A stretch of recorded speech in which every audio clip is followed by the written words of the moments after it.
សូមគោរពជំរាបសួរនិងស្វាគមន៍បងប្អូនស្អាតថ្មីមកកាន់ការវិភាគហាងឆេងមាសអន្តរជាតិសម្រាប់ថ្ងៃទី19ខែសីហាឆ្នាំ2026ហាងឆេងមាសនៅព្រឹកថ្ងៃទី19ខែសីហានេះគឺស្ថិតលើតម្លៃអន្តរជាតិគឺ$4,360នៅក្នុង1អោនស្មើប្រហែលតម្លៃហាងឆេងមាសខ្មែរយើងគឺ$5,253នៅក្នុង1តម្លឹងឬក៏$525នៅក្នុង1ជីអញ្ចឹងហាងឆេងមាសគឺនៅតែប្រែប្រួលចន្លោះតំបន់$4,300ទៅកាន់តំបន់$4,400នៅក្នុង1អោនហើយការវិនិយោគមិញនេះលោកដូណាល់ត្រាំក៏បានចេញនៅព័ត៌មានតនហេតុការណ៍មួយគឺថាមិនមានការចរចាឬក៏ការកិច្ចព្រមព្រៀងណាមួយពាក់ព័ន្ធជាមួយនឹងការបើកច្រកសមុទ្រហូម៉ូសវិញនៅឡើយទេជាមួយនឹងប្រទេសអ៊ីរ៉ង់អញ្ចឹងហើយយើងឃើញថាហាងឆេងមាសបានធ្លាក់តាំងពីជា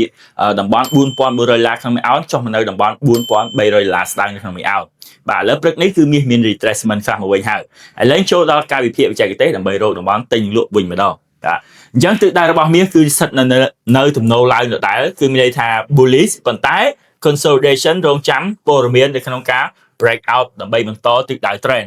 ឬក៏ reversal មកវិញអញ្ចឹងបច្ចុប្បន្ននេះការពីម្សិលយើងឲ្យទិញនៅតំបន់$4,300ជាងនេះគឺបាន break ហើយឥឡូវមកចោលត្រឹមតំបន់$4,330នៅក្នុង1អោនបាទអញ្ចឹងតំបន់ទិញរបស់យើងរៀងរំកិលចុះមកក្រោមបន្តិចហើយពីព្រោះតំបន់$4,315និងតំបន់$4,300នៅតែជា strong support ដែលទីផ្សារអាចនឹងមករកហើយនឹងឡងឡើងទៅវិញបាទអញ្ចឹងតំបន់នេះបងប្អូនអាចរងចាំទិញបានហើយប្រើ stop loss ក្រោមតំបន់$4,290ក្នុង1អោនឬក៏$95ក្នុង1អោនមានថា stop loss ចន្លោះពី$10ទៅ$15ក្នុង1អោនហើយបងប្អូន take profit វិញអាចបាន$30ទៅ$40នៅក្នុង1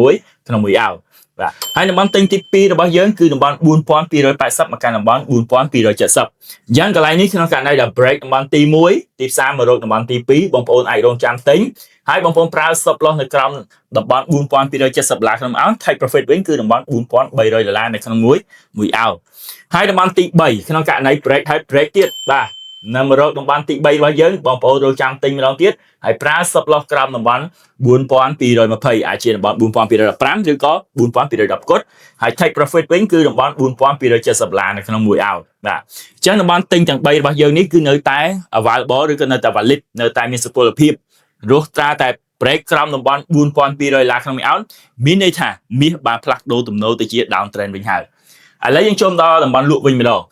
តំបន់លក់ថ្ងៃនេះក៏យើងរៀនរំកិលធ្លាក់បន្តិចដោយសារឥឡូវទីផ្សារក៏មានបង្កើតទៅជាតំបន់ structure ឬក៏ order flow នៅកន្លែងនេះបងប្អូនអាចរងចាំលក់តំបន់$4,390ទៅកាន់តំបន់$4,400ដែលជា psychology level បងប្អូនអាចរងចាំលក់ហើយប្រើ stop loss លើតំបន់$4,400អាច405ឬក៏410គត់តែម្ដង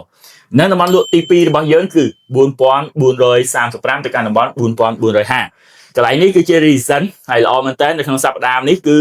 respect ដល់ទៅ3ដង4ដងហើយណោះអញ្ចឹងកន្លែងនេះទៅលក់បានទៀតព្រោះជា last buster zone របស់យើងដែលបើទីផ្សារ break out មានន័យថាទីផ្សារបន្តទៅឆ្ងាយតែម្ដងបាទអញ្ចឹងកន្លែងនេះបងប្អូនអាចលក់ទៀតហើយប្រើ stop loss លើតំបន់$4,450ហើយតំបន់លក់ចុងក្រោយរបស់យើងគឺតំបន់$4,490ទៅកាន់តំបន់$4,500